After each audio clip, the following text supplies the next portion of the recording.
Olá, amigos, sejam bem-vindos de volta ao canal. Eu sou o Leandro e nessa terceira aula a respeito de circuitos lógicos, vamos falar a respeito de lógica, tanto a parte da filosofia quanto a parte matemática, e em seguida vamos falar a respeito de álgebra booleana.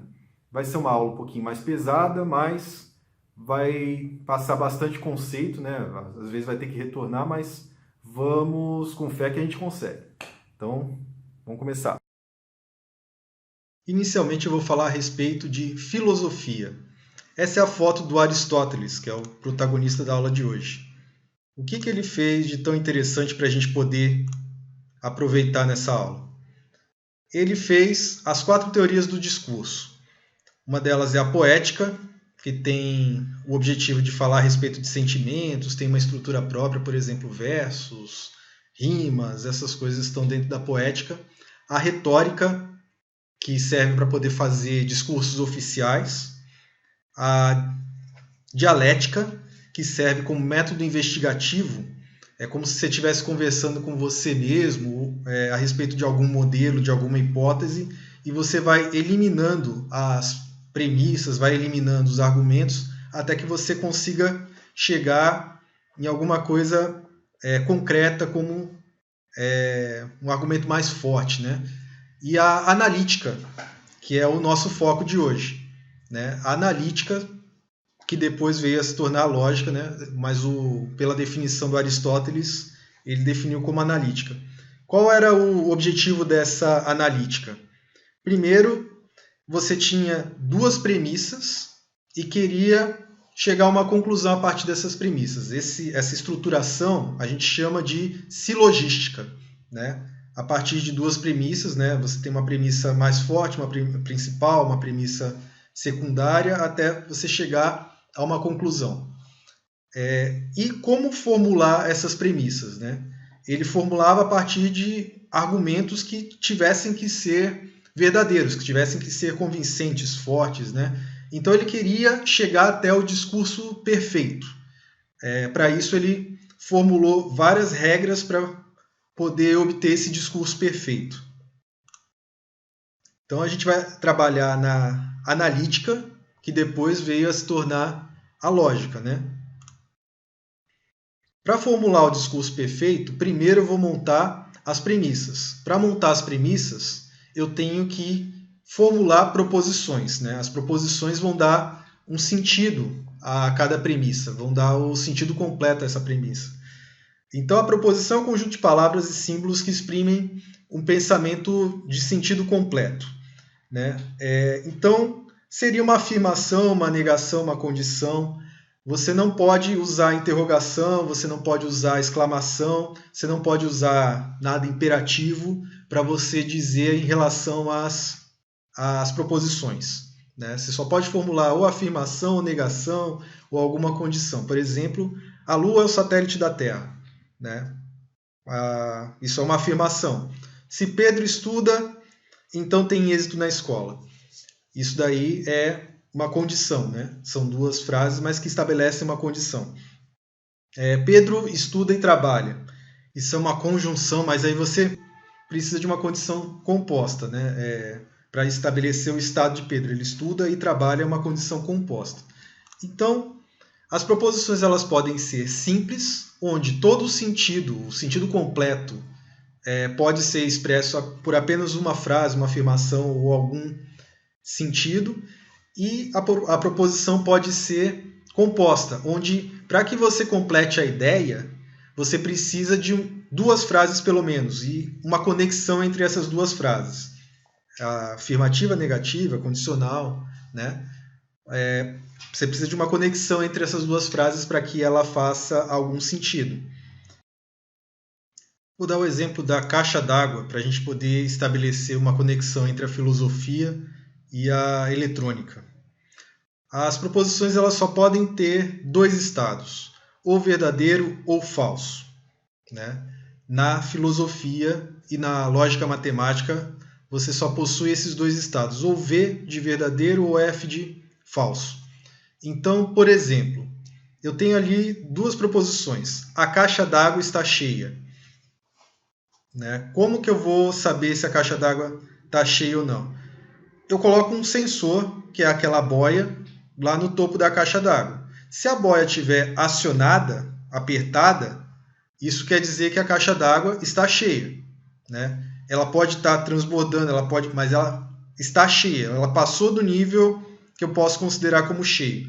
Abaixo disso, se a boia não estiver acionada, se a boia não estiver apertada, então é falso. A proposição P seria falsa. A caixa d'água não está cheia, né?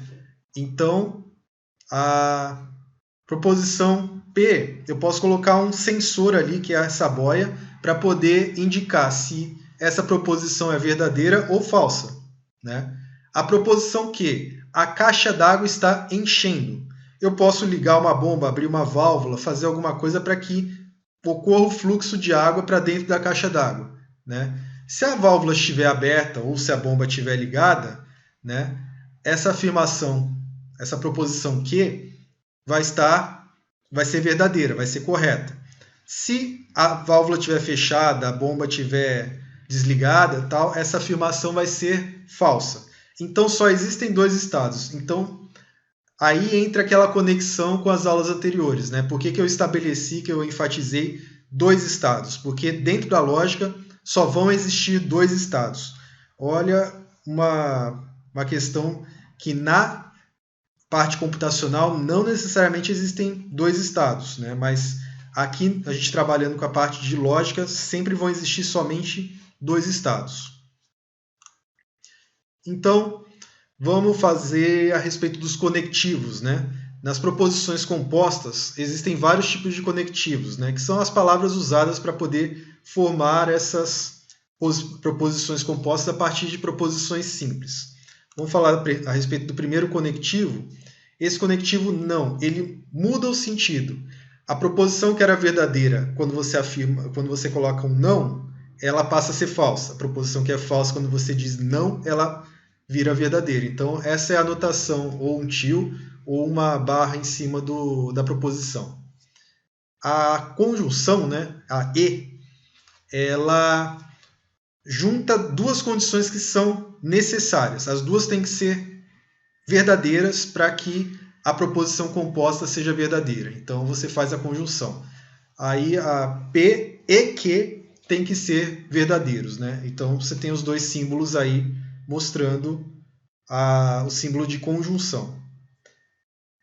Você tem a disjunção, que é, tanto faz, se P ou Q for verdadeiro, então a proposição vai ser verdadeira. Qualquer um dos dois, se for verdadeiro, vai ser verdadeiro. Só que se os dois forem falsos, a proposição é falsa. A única maneira de você anular ou você tornar a proposição falsa é que os dois sejam falsos, que tanto P quanto Q sejam falsos, sejam proposições falsas. Você tem o ou e ou. O que seria isso? É a disjunção exclusiva, né? Ou um ou outro. Se os dois forem falsos ao mesmo tempo, a proposição é falsa. Se os dois forem verdadeiros ao mesmo tempo, a proposição é falsa, né? Só um pode ser verdadeiro em cada instante. Então, é um outro conectivo lógico. Se, então, né, é a parte de conclusão. Se P for verdadeiro, então Q, né, pode ser verdadeiro, pode ser falso. Então, tem uma sequência, né? Se P for falso e Q verdadeiro, então essa conjunção é verdadeira. Se P for verdadeiro e Q for falso, é a única condição para que essa composição de proposições ela seja falsa. Só quando P é verdadeiro e Q é falso, né? Ou implicação, né? P implica em Q, né? Então você tem essa condição, só é falsa quando P é verdadeiro e Q é falso. E você tem uma última aí que é se e somente se, uma bi-implicação, um bicondicional, né? Se e somente se. P é verdadeiro, se e somente se Q for verdadeiro. P é falso, se e somente se Q for falso. Então as duas têm que ser falsas ou as duas têm que ser verdadeiras para que a condição seja verdadeira, né? As duas têm que ter a mesma condição ao mesmo tempo. E aí temos aí a definição dos dois estados, né? Verdadeiro ou falso. A lógica matemática, a lógica de Aristóteles, a lógica filosófica usam V e F como estados. Mas na eletrônica é mais inteligível a gente usar 0 e 1. Mas lá para frente, na questão da conjunção, a gente vai entender por que esse 0 e 1. Acho que a conjunção é a única coisa que faz sentido para esse 0 e 1, faz um sentido completo para esse 0 e 1. Então eu vou definir 0 como nível baixo de tensão, né? Lembra que a gente falou chave fechada, chave aberta? Existem somente dois estados aqui para a gente trabalhar na lógica, né? O nível baixo de tensão eu vou chamar de 0, ou o falso, ou não, a chave que não está passando corrente, que não está passando alguma coisa, eu vou chamar de 0, né? A tensão de nível baixo eu chamo de 0. E a tensão de nível alto eu chamo de 1. A condição verdadeira, né? Eu sempre vou considerar como condição verdadeira a tensão de nível alto, né? Então aqui temos, dentro de um período, né, de clock, por exemplo, variando entre 0 e 1, né?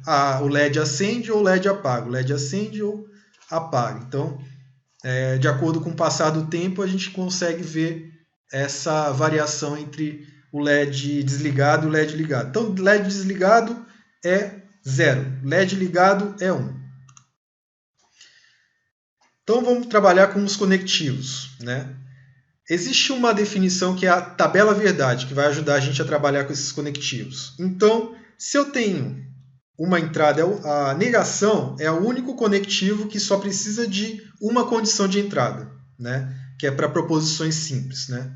Que eu vou alterar que eu consigo alterar uma proposição simples. Então, se eu tenho uma entrada P, a saída é P invertido, que seria esse P barra. Quando P é nível baixo, quando P é 0, quando P é falso, o inverso, o estado inverso seria P igual a 1. Né? Nível alto, tal. O inverso do falso é o verdadeiro. O inverso do nível baixo é o nível alto. Então, eu inverto o estado. Quando P é igual a nível alto, verdadeiro, nível alto de tensão, 1, eu considero como a saída, né, dessa inversão, P barra igual a 0. Então, eu inverto o estado. Esse é o primeiro conectivo, né, a tabela verdade para o primeiro conectivo. Vamos para uma tabela verdade onde tem mais condições possíveis, né? Quando você tem pelo menos duas entradas, né? Uma entrada de uma proposição P e uma entrada de uma proposição Q, né? Que é a conjunção. Aqui é o único lugar onde faz um sentido completo ser 0 e 1, a gente usar essa notação na eletrônica. Por quê? O P e Q funciona como se fosse P vezes Q, né? Então, 0 vezes 0 dá 0.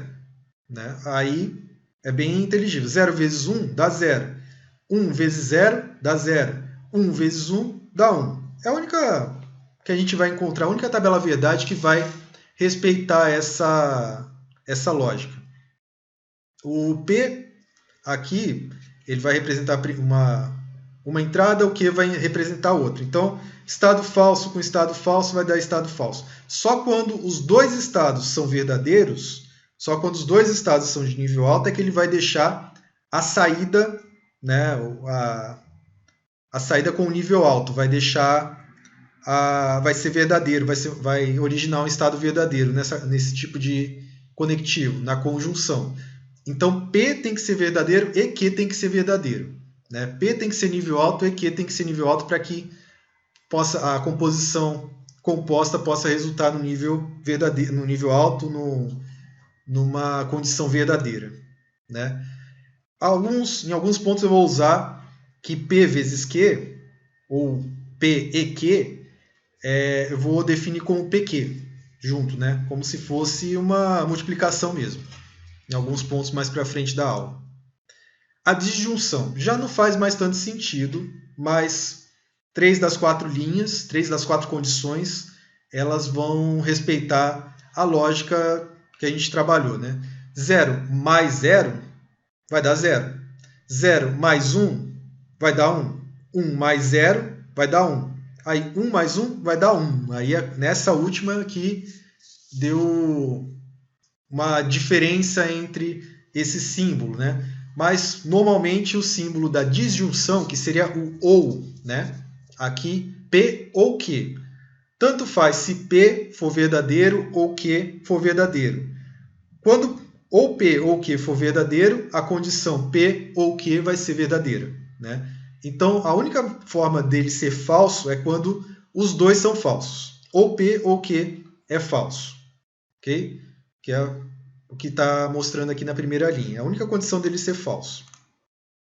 A disjunção exclusiva vai ter que ser ou P ou Q.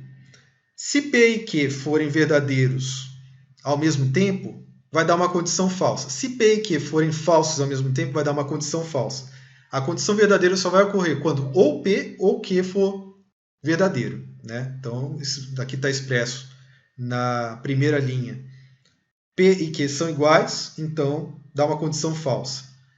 Na última linha também, P e Q são iguais, dá uma condição falsa. Então, só quando aqui na segunda linha só Q é verdadeiro, na terceira linha só P é verdadeiro. Então, só nesses dois casos é que dá uma condição verdadeira aqui no final. Essa é a disjunção exclusiva, ou. Nesse condicional, um exemplo interessante. Ó. Por exemplo, se eu estudo, no caso aqui, se eu não estudo, eu não vou bem na prova. Fica elas por elas, né? Se eu não estudo e vou bem na prova, é uma condição também aceitável. Vamos lá para a quarta linha. Se eu estudo e vou bem na prova, também é uma condição aceitável. E uma condição que não é aceitável é se eu estudo e não vou bem na prova, né? Aí, essa condição é a única que eu não consigo aceitar, né? Se eu não estudo, então não vou bem. Se eu estudo, então não vou bem na prova. Não dá para aceitar essa condição, né? Se eu não estudo e vou mal na prova e não vou bem na prova, tá elas por elas. Se eu não estudo e vou bem na prova, também é uma condição que para mim é boa. A única condição aqui que não seria interessante eu aceitar é se eu estudo e não vou bem na prova. Então esse seria um exemplo do condicional. O bicondicional é o se e somente se, né? Seria mais fácil de entender a coincidência, né? Só quando as duas condições são iguais é que vai ser uma saída verdadeira. As duas podem ser falsas, originando uma saída verdadeira, ou, por exemplo, se um é falso, o outro tem que ser falso, né? Se um é verdadeiro, o outro tem que ser verdadeiro. Quando um é falso, outro verdadeiro, ou um é verdadeiro, outro falso, isso não atende à condição. Então, só quando ocorre uma coincidência que a gente vai conseguir fazer uma saída verdadeira, né?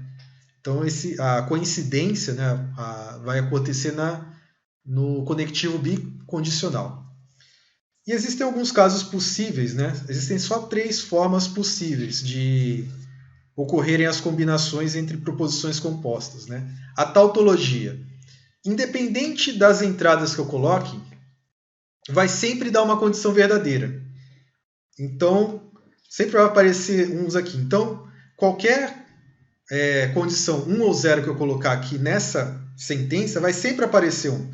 Vamos lá, porque isso daqui implica no 1 e 1. Se 1 e 1 for verdadeiro, não interessa o que tiver aqui na frente. 1 e 1 já é condição suficiente para que isso daqui seja 1.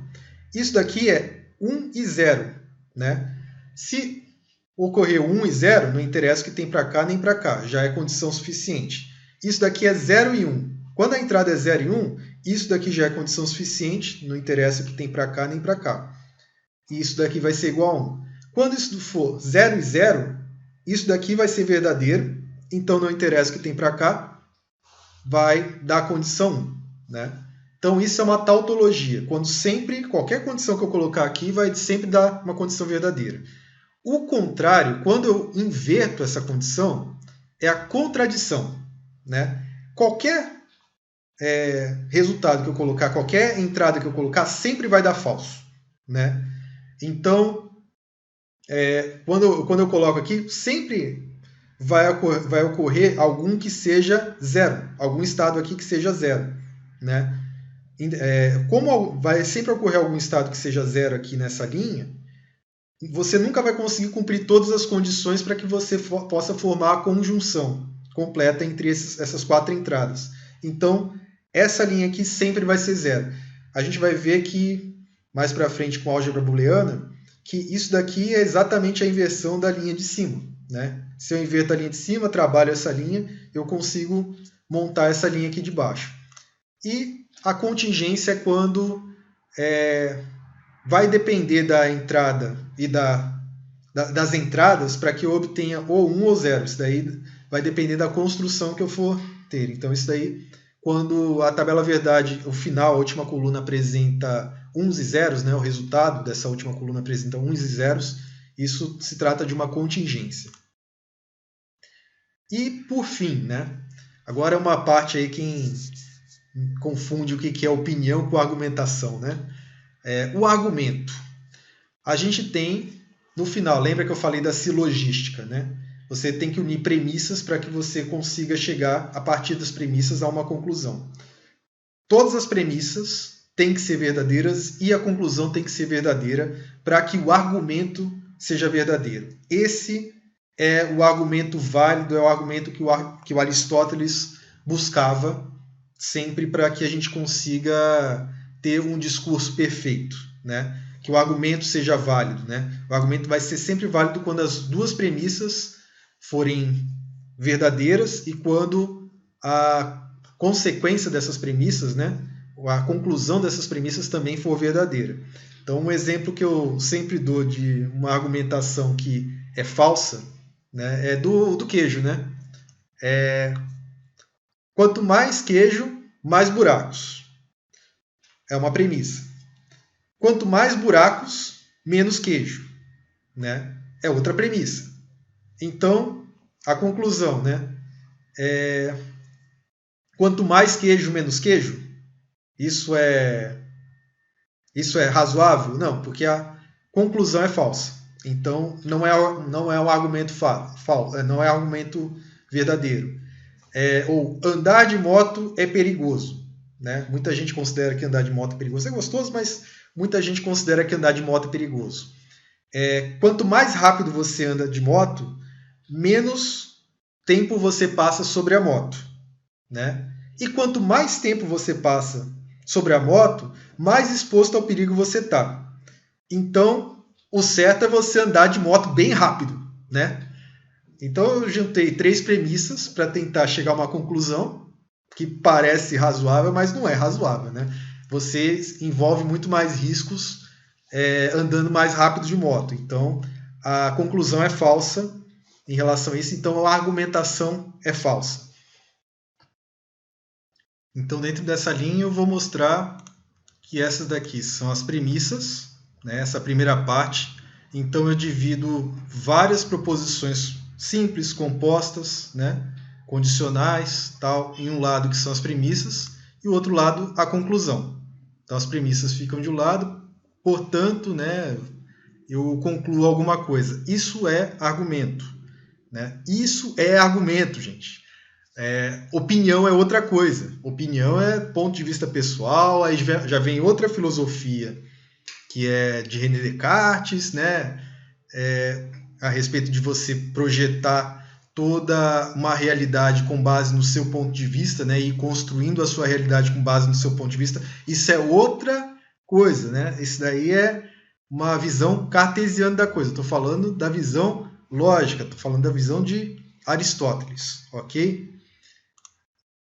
E agora, vou falar a respeito de portas lógicas, que é a coisa mais maravilhosa do século XX. Eu falei só a respeito de filosofia, né? A filosofia é o estudo do pensamento humano, né? Mas e as portas lógicas? Essa é a conexão para fazer com que as máquinas possam pensar. Olha que coisa bacana, né? Então a gente constrói máquinas que possam pensar. A primeira abstração que eu criei foi transformar uma coisa que é eletrônica, um sinal elétrico, em um sinal lógico, né? Como que eu fiz essa abstração? Defini como nível baixo de energia o 0 e nível alto de energia o 1. Então eu vou ter que fazer com que o modelo ele se comporte da mesma forma, matematicamente, né? Da mesma forma como se eu estivesse fazendo um raciocínio lógico. Então a máquina vai ter que ter o mesmo comportamento como se eu estivesse fazendo um raciocínio. Então vamos à estrutura, vamos trabalhar em cima da estrutura. Por exemplo, as proposições que eu coloquei no início, eu vou trocar por condições de entrada. E os conectivos lógicos eu vou trocar por portas lógicas. Vamos ver se essa analogia pode ser bem considerada dentro de um modelo. Se eu vou ter as mesmas respostas que eu teria como se fosse um raciocínio lógico, né? Utilizando esse tipo de circuito. O não, né? Eu vou fazer a notação como é feita normalmente, que é no inglês mesmo, né? O não, eu vou fazer a porta not, né? Eu vou ter só uma entrada e ele vai inverter a entrada. Então, se eu tiver 0, ele vai passar para 1. Se eu tiver nível alto de tensão 1, né, ele vai passar para 0. A AND, que é a porta lógica E, que é a conjunção, então eu preciso que as duas, tanto a primeira quanto a segunda, elas sejam nível 1 para que eu possa passar nível 1 para frente. Então as duas condições têm que ser verdadeiras, as duas têm que ser nível 1 para que a saída seja nível 1. A porta ou OR, né? Tanto faz ou uma saída, ou uma entrada ou a outra, estando em nível alto, a saída vai ser nível alto. Então, tanto faz ou as duas entradas juntas, ou uma ou outra, né? Só vai ser nível baixo quando as duas entradas forem nível baixo. Lembra ou? Eu vou fazer uma XOR, né? Exclusive OR. Exclusiva. Então, só vai passar quando ou uma ou outra tiver acionada sozinha, né? Se tiver as duas acionadas, não vai passar nada na saída. Se as duas estiverem desligadas, também não vai passar nada na saída. Só vai passar quando ou uma entrada ou a outra for positiva. Ou não, né? Seria já difere um pouquinho daquelas condições lógicas que eu tinha, mas depois a gente vai entender por que eu estou colocando essa NOR, né? Ou não. Essa ou não eu tenho uma OR, uma disjunção, né? Lógica, e eu vou inverter a tabela verdade dela no final. Aí depois a gente vai entender por que eu uso essa porta aqui. E também a NAND, né? Que é a negação da AND. Então, ele só não vai passar quando as duas forem iguais, né? Quando as duas tiverem saídas iguais a 1, né? Quando as duas forem iguais a 0, ele vai passar, né? Que é a condição contrária, a tabela verdade na condição contrária da condição AND, né? Da condição E. E também tem uma porta lógica que é da condição do condicional, né? C e somente C, que é a XNOR, que a gente consegue isso porque é a tabela verdade inversa da XOR, né? Então eu consigo XNOR fazer essa porta lógica invertendo a lógica da outra porta, né? Bom, e eu falei que eu ia falar a respeito da porta lógica NOR e da NAND. Por quê? A AND e a OR, você precisa de 3 transistores para poder montar. E a NOR e a NAND, você precisa só de 2. Vou falar isso na próxima aula, que vai ser a aula prática, né? Para você montar, então a tabela verdade dessas duas aqui é uma tabela onde só quando as duas condições forem falsas nessa porta aqui é que vai passar uma saída alta, uma saída verdadeira, né? Só quando as duas condições estiverem em nível baixo que vai ter um nível alto. De resto, tudo vai dar nível baixo aqui na saída. Para P NOR Q, né? Então, quando você junta as duas condições falsas, você tem uma saída verdadeira, só nesse caso. A gente vai perceber que aqui nessa última coluna, o resultado, né? Ela é exatamente quando a gente inverte as entradas na condição E, na condição AND, né? Isso daqui a gente consegue usar mais para frente para poder fazer substituição das portas, né? Para reduzir. Então, como eu disse, a porta AND tem 3 transistores, a porta NOR tem 2, ou a NAND tem 2 transistores e a AND tem 3, a OR tem 3. Então, eu consigo usar essa lógica matemática, né? Essa parte da tabela verdade, para poder reduzir o número de transistores que eu vou usar lá para frente. E da mesma forma que a AND só vai ser falso quando no contrário da outra condição, quando as duas entradas forem verdadeiras, né? Quando as duas entradas forem de nível alto, então é a única condição que você vai ter o nível 0 aqui na saída da NAND. E da mesma forma, né? De uma forma recíproca, eu consigo achar uma porta, uma conjunção, né? Uma porta OR, a partir de uma porta AND, né? Então, uma porta NAND, porque a tabela verdade dessa porta NAND é igual à tabela verdade da porta OR com as duas entradas invertidas, né? Então, eu consigo reduzir, dependendo do circuito, eu consigo reduzir a quantidade de transistores que eu uso para poder fazer as outras portas lógicas. Então, eu consigo fazer, basicamente, todas as portas lógicas usando 3 portas básicas, que é a inversora, a porta NOR e a porta NAND. Todas as outras eu consigo montar a partir dessas 3 portas lógicas. Todas as outras lógicas, a condicional, a bicondicional, ou exclusiva. Então eu consigo montar todas a partir dessas 3 portas lógicas básicas, né? Então a XOR, na verdade, já entra um pouquinho um outro circuito aqui. Eu não consegui reduzir mais do que isso daqui. Basicamente, o que é a XOR? Ou a condição P barra Q, ou a condição P Q barra, né? Então, só vai sair nível alto aqui na saída quando ou você inverte o P ou quando você inverte o Q, né? De alguma forma aqui. Então, eu vou usar essas duas condições, vou juntar ou um ou outro, né? Nessas condições. Então, essa condição aqui é quando P barra e Q. Essa condição aqui de cima. E a condição de baixo é P, Q barra. São essas duas condições para que saia aqui. Então, ou uma condição ou a outra. Só que lembra aqui, ó, isso daqui eu estou usando quantos transistores?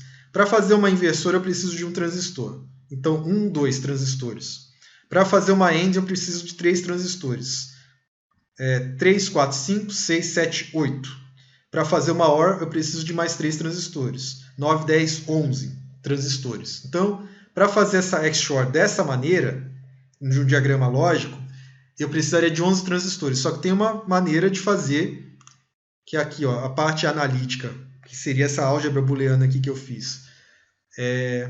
Traz um conceito um pouco mais complicado, mas aqui em cima eu consegui reduzir para 8 transistores. Um aqui, outro aqui, 3, 4 aqui, 5, 6 aqui, 7, 8 transistores aqui. Então, eu reduzi de 11 para 8 uma porta lógica. Você imagina milhões de transistores, milhões de condições lógicas dentro de um processador, o quanto que isso é importante, né?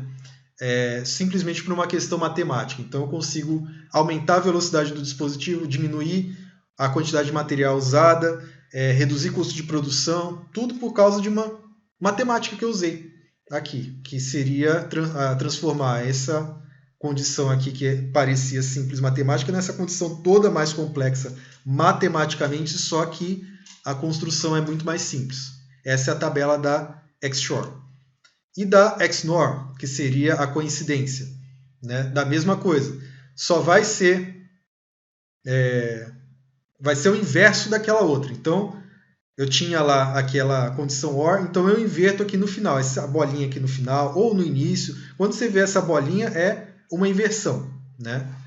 Não preciso colocar essa porta lógica inteira para poder dizer que eu estou invertendo. É só eu colocar uma bolinha aqui nas entradas. Então, isso aqui é para uma pré-apresentação, né? Uma apresentação inicial, mas eu não preciso sempre ter essa porta lógica demonstrada, né? Então, aqui no final é só a inversão. Então, é o mesmo circuito que eu tinha lá no início, só que invertido. Então, aí eu tenho a tabela verdade justamente com a saída que é o contrário da outra.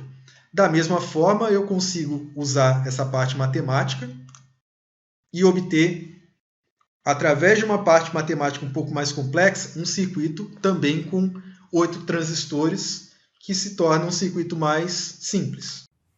Eu estou preparando uma próxima aula, vai ter que ser prática, né? Sempre uma aula teórica e outra mais prática, para que nós possamos agora trabalhar com as primeiras partes dos circuitos lógicos, né? Já na prática, vendo o circuito integrado, como é que funciona na prática, né? As portas lógicas. Então, na próxima aula a gente já vai fazer alguma coisinha a mais no protoboard. E espero que tenham gostado dessa aula.